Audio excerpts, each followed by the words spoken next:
Cristiano Ronaldo তার career শেষ করে দেয়া হয়েছে ফিলিস্তিনের মুসলমানদের পক্ষে কথা বলার কারণে। নাউজুবিল্লাহ পড়েন, এটা আমার কথা নয়। রিসেপ তাইয়িপ এরদোগান বর্তমানে তুরস্কের প্রেসিডেন্ট, তিনি অভিযোগ করে বলেছেন ক্রিস্টিয়ানো রোনালদোর ক্যারিয়ার ধ্বংস করে দিয়েছে ইহুদিবাদী শক্তি।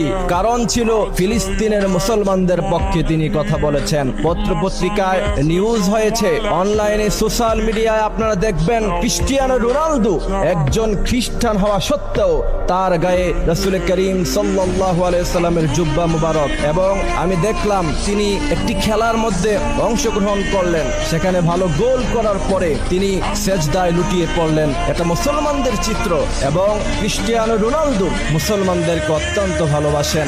একমাত্র এই কারণে পৃথিবীর সমস্ত অপশক্তি মিলে ক্রিস্টিয়ানো রোনালদোর ক্যারিয়ার ধ্বংস করে দেওয়ার পায়তারা চালাচ্ছে। ক্রিস্টিয়ানো রোনালদো সে সৌদি আরবে গিয়েছে, মুসলমানদের সাথে সে মিশেছে। আপনারা নিশ্চয়ই জানেন যে আমরা কখনো এই খেলার পক্ষে কথা বলি না, কিন্তু আমার দেশের ছেলেপেলারা পছন্দ করে নেইমার, এরপর মেসি। অথচ আপনি যদি অনলাইনে একটু ঘাটাঘাটি করেন, আপনি সেখানে দেখবেন যে মেসি, নেইমার ইহুদিদের গির্জায় গিয়ে সেখানে তারা প্রার্থনা করতেছে, তারা ইহুদিদের সাথে একাত্মবাদ পোষণ করছে, এবং গোটা বিশ্বে তাদের ফ্যান ফলোয়ার আছে। কিন্তু ফিলিস্তিনের মুসলমানদের পক্ষে একটি কথা তাদের মুখ থেকে বাহির হয় না। ফিলিস্তিনের মুসলমানদেরকে নির্যাতন করা হচ্ছে, শিশুদেরকে বোম্বিং করে উড়িয়ে দেওয়া হচ্ছে। যুদ্ধ কি জিনিস, যে সমস্ত শিশুরা এখনো পর্যন্ত বুঝে না, তাদেরকে বোম্বিং করে পৃথিবী থেকে বিদায় করে দেওয়া হচ্ছে।